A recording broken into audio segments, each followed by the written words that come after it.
बिस्मिल्लाहिर्रहमानिर्रहीम। अस्सलाम वालेकुम नाज़रीन, आप यूट्यूब चैनल देख रहे हैं। मैं इमरान खान हूँ। यहाँ कुछ बड़ी अहम खबरें हैं, मैं आपके साथ शेयर करता हूँ। आपको आइडिया हो जाएगा कि पाकिस्तान अब किस तरफ जाने वाला है। एस्टेब्लिशमेंट को एक बात समझ आ गई है कि जैसे जैसे पाकिस्तान में वक्त गुजरता जाएगा उनकी मुखालफत में इजाफा होता जाएगा। अभी उन्हें पाकिस्तान तहरीक इंसाफ की मुखालफत का सामना है, कुछ हद तक फजल रहमान साहब मुखालफत करते हैं, कुछ लोग ढके छुपे अंदाज में मुखालफत करते हैं, और बहुत सारी इलाकाई जमातें, बहुत सारे ग्रुप्स जो हैं वो एस्टेब्लिशमेंट को पाकिस्तान के मसाइल के लिए ज़िम्मेदार समझते हैं। हमने गुज़िश्ता दिनों एक सर्वे करवाया था जिसमें यह सवाल रखा था कि आप पाकिस्तान के मौजूदा हालात के लिए किसको ज़िम्मेदार समझते हैं, सियासतदानों को या एस्टेब्लिशमेंट को। हैरान कुन तौर पे आज से 2-3 साल पहले तक जो एस्टेब्लिशमेंट अवाम में खासी पॉपुलर थी उसके खिलाफ 95% वोट आए, और सिर्फ 5% लोग सियासतदानों को मौजूदा पाकिस्तानी हालात के लिए ज़िम्मेदार समझते हैं। हालांकि सियासतदानों में नवाज शरीफ हैं, इमरान खान हैं, जरदारी हैं, मरियम हैं, बिलावल हैं, शहबाज शरीफ हैं, मौलाना फजल रहमान हैं, एमकेएम के लोग हैं। तो सियासतदानों से लोग बहुत नफरत करते हैं, लेकिन फिर भी 5% सियासतदानों को जिम्मेदार समझा जाता है पाकिस्तान में, और 95% जो मैंने एक्स के ऊपर एक सर्वे करवाया उसके मुताबिक लोग एस्टेब्लिशमेंट को पाकिस्तान के मौजूदा हालात के लिए जिम्मेदार समझते हैं। इन चीज़ों को देखते हुए मौजूदा हुकूमत, क्योंकि कठपुतली हुकूमत है और ये जाली फार्म 47 के तहत लाकर बिठाई गई है, तो एस्टेब्लिशमेंट इनसे कोई भी कानून पास करवा सकती है। ये सहूलत एस्टेब्लिशमेंट को महदूद मुद्दत के लिए मुयस्सर है, और वो ऐसे कानून अब बना रही है ताकि मुस्तकबिल में तमाम लोगों को कंट्रोल किया जा सके। फ़र्ज़ करें कल को मुल्क में इमरजेंसी लग जाती है, या कोई कौमी हुकूमत बना दी जाती है, या कोई टेक्नोक्रेट हुकूमत लाई जाती है, या कोई और हुकूमत मिली जुली सरकार लाई जाती है, तो ये जो कवानीन अब बनवाए जा रहे हैं इनके ऊपर फिर कोई उंगली नहीं उठा सकेगा। सवाए पाकिस्तान तहरीक इंसाफ के कोई कुछ नहीं कह सकेगा इन कवानीन के हवाले से। देखिए, मैं हमेशा से इस बात के हक में रहा हूं कि सख्त कवानीन मीडिया के हवाले से बनने चाहिए, लेकिन वो सबके लिए होने चाहिए। मैंने कभी पीका कानून की मुखालफत नहीं की। मैं ये कहता हूं कि जितने मर्जी सख्त कवानीन बनाएं, जितना मर्जी सख्त क्राइटेरिया रखें, लेकिन कवानीन का इस्तेमाल दुरुस्त होना चाहिए। ये नहीं होना चाहिए कि उसमें पिक एंड चूज हो, इसको फंसाओ और इसको छोड़ दो। मिसाल के तौर पर हामिद मीर साहब ने एक बड़ी ज़बरदस्त मिसाल दी है, क्योंकि अभी जो पीका कानून आया है ये तो ऐसा लगता है कि काला कानून ही बन गया है, क्योंकि जिस तरीके से इसका इस्तेमाल किया जा रहा है। इसकी एक मिसाल मैं अभी आपको पढ़ के भी सुनाता हूं। अब हामिद मीर साहब ने कहा फेक न्यूज़ क्या है। मुतीउल्लाह जान को गिरफ्तार किया गया, पहले इल्ज़ाम लगाया गया इसने पुलिस पे गाड़ी चढ़ा दी, फिर इल्ज़ाम लगाया मुतीउल्लाह जान की तलाशी ली तो उसके अंदर से मंशियात निकल आई, फिर इल्ज़ाम लगाया कि मुतीउल्लाह जान नशे में था। अब ये सारी चीज़ें फेक न्यूज़ नहीं है तो और क्या है। आप मिसाल के तौर पर देख लें कि मोटरवे पुलिस ने क्या कहा था। उन्होंने कहा था जी मुरम्मत के लिए मोटरवे बंद कर रहे हैं, जब पाकिस्तान तहरीक इंसाफ ने एक लॉन्ग मार्च करना था। तो क्या वो फेक न्यूज़ नहीं थी जिसको फैलाया गया। अभी जियो न्यूज़ ने एक फेक न्यूज़ फैलाई, वहां से शुरू की, मैं भी उसके चक्कर में आ गया। मैंने कहा इतना बड़ा चैनल है, ठीक बात कर रहा होगा कि बिलावल को अमेरिका से दावतनामा आ गया और वो ट्रंप की जो सदारत की हलफ बर्दारी की तकरीब है उसके अंदर शामिल होने जा रहा है। बाद में पता चला कि वो खबर भी झूठी निकली। हालांकि पीपल्स पार्टी वाले बड़ी देर तक उस खबर को अपने दिल के साथ लगाकर बैठे रहे। अब मामला यह है कि ये जो कानून बन रहा है ये तो खालिसतन ऐसा लगता है कि आज़ादी इजहार राय का गला घूंटने के लिए बन रहा है। ये भी हम बर्दाश्त कर देंगे, कोई मसला नहीं है, लेकिन सबके ऊपर इंप्लीमेंट होना चाहिए। अब ये मैं मिसाल के तौर पे मैं अपनी मिसाल आपके सामने रख देता हूं ना। सबसे आसान तो ये है जो मेरे साथ हुआ। अभी 2 मुकदमे मेरे ऊपर दर्ज किए गए हैं, और दोनों दफा क्या किया गया है, मैंने ट्वीट कुछ और लिखी, उस ट्वीट को बदल के उसके अंदर अल्फाज की तरमीम करके नए अल्फाज उसके अंदर शामिल करके और मेरे ऊपर मुकदमा दर्ज करवा दिया। अब मुझे बताएं ये फेक न्यूज़ नहीं है तो और क्या है। यानी मैंने जो बात कही नहीं, मैंने जो बात लिखी नहीं, मैंने जो बात ट्वीट नहीं की, वो बात मेरे खाते में डाल के मेरे पे मुकदमा करवा दिया। अब जो मुकदमा करवाने वाले हैं या जिन्होंने ये तरमीम की है उनके खिलाफ मुकदमा बनता है ना, लेकिन मैं कहां दरखास्त दूं। मामला यह है कि यहां पे पिक एंड चूज है। मुखालिफिन को कुचलने के लिए इस कानून को इस्तेमाल किया जाता है और इसको बनाने का कोई और मकसद नहीं है। अब मिसाल के तौर पर व्हाट्सएप ग्रुप की एक खबर आई है, ये खबर आप सुनेंगे तो आपको आइडिया हो जाएगा कि ये पीका कानून क्या है और ये आने वाले वक्त में क्या करने वाला है। यही कानून कल को पीपल्स पार्टी, पीएमएल-एन और बाकी जमातों के खिलाफ भी इस्तेमाल होगा, क्योंकि कल को इनके ऊपर भी जो है वो नजला गिरेगा। एस्टेब्लिशमेंट जो है उसको इस बात का आइडिया है कि पाकिस्तान में जिसने भी इलेक्शन लड़ना है उसने हमारे खिलाफ ही लड़ना है अब, और हमारे खिलाफ ही जो जाएगा उसी को वोट डालेगी पाकिस्तान की आवाम। तो ऐसे में वो अपनी अब एक शील्ड बना रहे हैं कि कम से कम हम तो महफूज हो जाए। अब इसमें आप ये देखें कि व्हाट्सएप ग्रुप में कोई तौहीन की गई है मरियम नवाज की, और उसके ऊपर एक एडमिन जो है उसको गिरफ्तार कर लिया गया है। यानी अब आप किसी भी एडमिन को गिरफ्तार करवा सकते हैं। पहले एफआईआर देखें आप, एफआईआर बड़ी मिट्टी मिट्टी सी है, लेकिन मैंने बड़ी मुश्किलों से क्लोज कर करके उसको पढ़ा है, तो जो मैं उसमें से लिख पाया हूं वो मैं आपके सामने रख देता हूं। ये जनाब पाकपतन की एफआईआर है। जनाब एसएचओ थाना फरीदनगर, अस्सलाम वालेकुम। मैं ये मोरिस हूं, ये अर्ज कर रहा हूं कि मन SI शबीर हुसैन, ये शबीर हुसैन साहब सब इंस्पेक्टर हैं। आबिद कांस्टेबल, सरकारी गाड़ी जिसका नंबर GAA है 756, ड्राइवर जिसका खुरम जावेद है और उसका कांस्टेबल नंबर 702 है। सिलसिला गश्त और पड़ताल जराइम, शर्की रेलवे फाटक पर हम मौजूद थे। यानी वो कह रहे थे कि हम गश्त कर रहे थे और गश्त करते करते हम सोशल मीडिया में घुस गए। How is it possible? यानी वो गश्त कर रहे थे, अचानक ये अगला जुमला ये है कि मौजूद हूं कि सोशल मीडिया वजीर आला पंजाब के बारे में तौहीन आमेज बेहुदा किस्म की जिसमें डर्टी लैंग्वेज इस्तेमाल की गई है पोस्ट मुलाहिदा हुई। यानी आपको हैरत नहीं हो रही है क्या लिखा हुआ FIR में? FIR में लिखा है कि पुलिस अपनी गाड़ी पे गश्त कर रही थी। वो एक सब इंस्पेक्टर कह रहा है जनाब मैं गाड़ी में गश्त कर रहा था SHO साहब, गश्त करते हुए मेरा गुजर हुआ सोशल मीडिया पर से और वहां मैंने देखा कि मरियम नवाज के बारे में डर्टी लैंग्वेज इस्तेमाल की गई है, एक पोस्ट मुलाहिदा हुई। गश्त के दौरान इनको एक पोस्ट मिलती है, किसने दिखाई, कैसे दिखाई, कोई बंदा मिला उसने दिखाई या कोई मोबाइल पे बंदा चेक कर रहा था, ये पीछे से अचानक पहुंच गए, इन्होंने जाके उसके मोबाइल में देख ली, इसके बारे में कुछ पता नहीं। वो कहते जी अचानक पोस्ट मुलाहिदा हुई जो कि मुसम्मी हाफिज, इसका नाम अजीब सा मिटा हुआ है, ऐसा लगता है इजहार अमीन है और उसका मोबाइल नंबर आगे लिखा हुआ है। इसने इस मोबाइल नंबर से अपलोड की, मोबाइल नंबर से अपलोड की, इसका मतलब यह है कि ये व्हाट्सएप की है। मोबाइल नंबर से जो पोस्ट अपलोड होती है वो व्हाट्सएप पे अपलोड होती है, जो आती है उस पर फेसबुक पे, ट्विटर पे, बाकी जगहों पे उसमें नंबर मोबाइल का नहीं होता। अच्छा जी, अपलोड की जो कि पाकिस्तान के टाइगर्स ग्रुप में की गई। ये ग्रुप बना हुआ है पाकिस्तान के टाइगर्स व्हाट्सएप के ऊपर, उस ग्रुप के अंदर इस मोबाइल नंबर से एक पोस्ट हुई जो कि हाफिज इजहार अमीन नामी बंदे ने की है। फिर वो बताते हैं जी मज़कूरा ग्रुप का एडमिन आसिफ फरीद वल्द अब्दुल जब्बार है, इसका एड्रेस जनाब फला फला करार पाया है और USB में हमने सबूत भी हासिल कर लिया है। हाफिज इजहार अमीन ने जानबूझकर पोस्ट सोशल मीडिया पर अपलोड की और आसिफ फरीद ने यह जानते हुए कि पोस्ट तौहीन आमेज है, गैर कानूनी है, उसे डिलीट नहीं किया और दीगर ग्रुप के मेंबरान को पोस्ट को देखने का मौका फराहम किया और अवामुन्नास में इंतशार फैलाने की कोशिश की है। इर्तिकाब जुर्म हुआ है, पीका एक्ट के तहत मुकदमा दर्ज कर दिया गया जनाब। अब आप अंदाजा करें, यानी इसका मुद्दई कौन है? पुलिस वाला गश्त कर रहा था, गश्त करते करते अचानक एक पोस्ट सामने आ गई।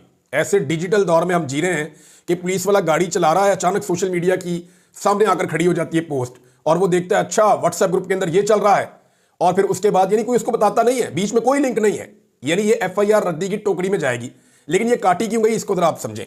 ये एक परफेक्ट एग्जाम्पल है कि मुखालिफिन को कुचलना कैसे। यानी इस बंदे के ऊपर कुछ तप होगी या ये पाकिस्तान तहरीक इंसाफ का बंदा होगा। अब इस बंदे को कुचलने के लिए या इसको निशाना बनाने के लिए बड़े आराम से USB के अंदर डाला कि मरियम नवाज की कोई 2-4 अजीब सी पोस्टें डाल दी USB के अंदर और इल्जाम लगा दिया जी ये फलां बंदा है जो एडमिन है ग्रुप का, इस ग्रुप के अंदर इस बंदे की इस ग्रुप में ये आई है और डाली भी किसी और ने। यानी आप किसी भी ग्रुप में कोई भी चीज डालें, ग्रुप का एडमिन वहां पे गिरफ्तार हो जाएगा।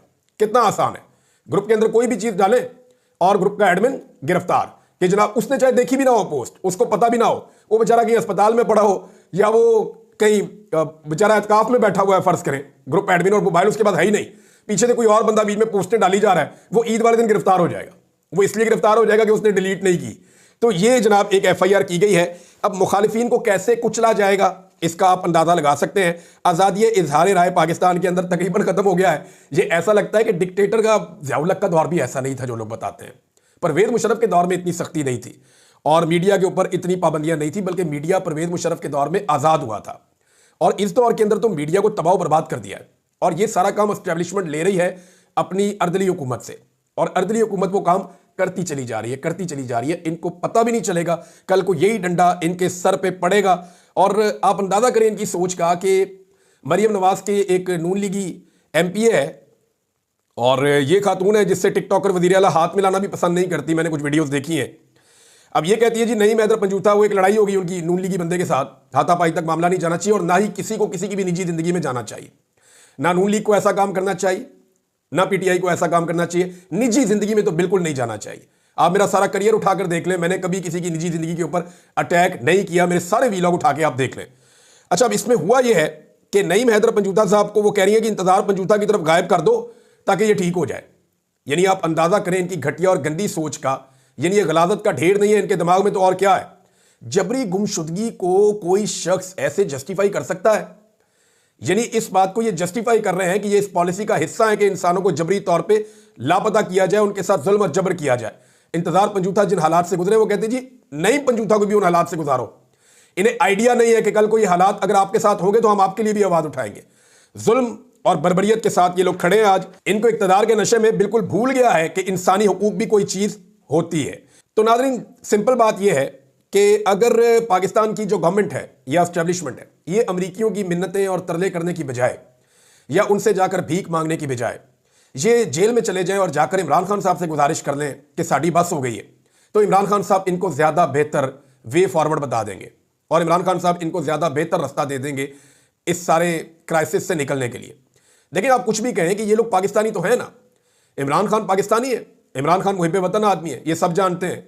वरना बड़ा आसान था उसके लिए, उसको डील कई दफ़ा ऑफर हुई, वो छोड़ के चला जाता पाकिस्तान। वो पाकिस्तान की खातिर पाकिस्तान को छोड़कर नहीं जा रहा। वो कहता मेरा घर है, मैं छोड़कर नहीं जाऊंगा। इमरान खान के पास जाओ, इमरान खान से मांगो, वो आपको दे भी देगा और आपको शर्मिंदा भी नहीं करेगा। लेकिन अगर आप अमेरिकन से मांगोगे, गैर मुल्कियों से मांगोगे, गैरों से मांगोगे, तो वो आपके साथ सौदा करेंगे। वो देखेंगे इस सौदे में उनको क्या फायदा होता है और उनके फायदे में पाकिस्तान का फायदा नहीं होगा। हम जानते हैं कि इस खित्ते में उनके मफादात किसके साथ हैं और कितने ज्यादा हैं, और उन मफादात के लिए पाकिस्तान को क्या नुकसान उठाना पड़ सकता है या क्या कीमत चुकानी पड़ सकती है। लिहाजा इमरान खान के पास जाए जेल में, उसमें सबकी इज्जत भी रह जाएगी और पाकिस्तान की भलाई भी होगी। लेकिन अगर यही जिद करनी है कि हमने अमरीकियों के आगे, मगरब के आगे घुटने टेक देने हैं और उनकी हर बात मान लेनी है, लेकिन इमरान खान के साथ बात नहीं करनी, तो याद रखें अपने अवाम के सामने सरेंडर करेंगे तो अवाम आपको इज्जत देंगे। अगर किसी और के सामने जाकर घुटने टेकेंगे तो वो आपको जलील और रुस्वा करेंगे, और ये आप होता हुआ देखेंगे अगर आपने अपने मामलात पाकिस्तान के अंदर खुद हल ना किए तो। मुझे तो नाज़रीन ये जो कानून जिस तरह के बन रहे हैं ना पाकिस्तान में, इनको देखकर ना एक दौर याद आता है डिक्टेटर्स का। ज़ियाउल हक का दौर हो या मुशर्रफ का दौर हो, हम देखते थे दुकानों में, खास तौर पे जो हजामों की दुकानें होती थी जहाँ आप कटिंग करवाने के लिए जाते हैं, या होटलों में या रेस्टोरेंट में, वहाँ एक ना छोटी सी तहरीर मिल जाती थी। वो बाज़ारों में बुक स्टॉल्स के ऊपर पड़ी हुई होती थी, वहाँ से लेके स्टिकर लगा देते थे कि सियासी गुफ्तगू से परहेज़ करें या सियासी गुफ्तगू मना है। यानी डिक्टेटर्स के दौर में सियासी गुफ्तगू मना होती थी। अब आप सियासी गुफ्तगू कर ही नहीं सकते। वो भाई व्हाट्सएप के अंदर लोगों की प्राइवेट चैट होती है, एक ग्रुप के अंदर 10 लोग हैं, 20 लोग हैं, वो जो मर्जी चैट करें, वो आपस में बात कर रहे हैं। ये उसको उन्होंने सोशल तो नहीं किया, पूरी दुनिया में तो नहीं फैलाया। अब उसकी बुनियाद के ऊपर भी लोगों के ऊपर मुकदमा दर्ज हो रहे हैं। मुझे तो हैरत होती है ये पाकिस्तान को लेकर किस तरफ जाना चाहते हैं। ये कल को हाथ लगा लगा कर रोएंगे। जो लोग आजकल खुश हो रहे हैं ना इस तरह के कानून बनाकर, आप देखेंगे इनके साथ होगा क्या। पाकिस्तान तहरीक इंसाफ ने यह क्लेम किया है, रऊफ हसन साहब ने, कि रीथिंकिंग प्रोसेस चल रहा है इस वक्त। यानी उन्हें यह लगता है, जो मैं अभी बात कर रहा था, कि इमरान खान से बात करें तो ज्यादा बेहतर है, अमेरिका को और मगरिब को भूल जाएं और उसके दबाव को भी अपने दिमाग से निकाल दें। इमरान खान के दिमाग में भी ये बात नहीं है कि वो मगरिब की ताकत से वापस आएगा, वो भी अवामी ताकत से और इंसाफ की ताकत से वापस आना चाहता है। तो आप उसका भी कॉन्फिडेंस रहने दें, अवाम का भी कॉन्फिडेंस सिस्टम पे रहने दें और खुद भी बैठकर मामला हल कर दें, तो ये ज्यादा बेहतर है। अब रीथिंकिंग प्रोसेस चल रहा है, उसकी एक निशानी ये है कि नून लीग के अंदर बड़ी खलबली मची हुई है। मैं आपको नून लीग और पीपल्स पार्टी की मिसाल दे देता हूं। जिस वक्त आप ये देखेंगे ना कि पीपल्स पार्टी गुस्से में आ रही है या अग्रेसिव हो रही है, बढ़के मार रही है बिला वजह, तो आप समझ जाइएगा कि पीपल्स पार्टी अब मुश्किल में है या उन्हें लगता है कि मुश्किल वक्त आने वाला है। पीपल्स पार्टी जैसे ही मुश्किल में आने लगती है तो ये बढ़ के मारना शुरू कर देते हैं। अच्छा, नून लीग जैसे ही मुश्किल में आने लगती है ना तो ये गलतियां शुरू कर देते हैं। ये घबराहट में जैसे ही आते हैं तो गलतियां शुरू कर देते हैं। और पाकिस्तान की एस्टेब्लिशमेंट कभी भी मुश्किल में नहीं आती, वो दूसरों को मुश्किल में डाल देती है। तो ये मुश्किल भी बेचारे सियासतदानों पे पड़ जाएगी। एस्टेब्लिशमेंट इस मरतबा भी अपने आप को बचाने की पूरी कोशिश करेगी। नाज़रीन, 26वीं आईनी तरमीम का मामला जो है वो इस वक्त सुप्रीम कोर्ट ऑफ पाकिस्तान में है, लेकिन आईनी बेंच के सामने इस मामले को जब लगाया गया तो उस पर बहुत सारे तहफ़्फ़ुज़ात हैं। अब अगर ये मामला उन्हीं जजेस ने सुनना है जो इसके बेनिफिशरी हैं, तो फिर तो इंसाफ नहीं होगा। और पाकिस्तान तहरीक इंसाफ या जितने भी दरख्वास्त गुजार हैं, मुझे लगता है वो पहली ही पेशी के ऊपर एतराज़ उठाएंगे कि इस मामले को फुल कोर्ट में भेजा जाए।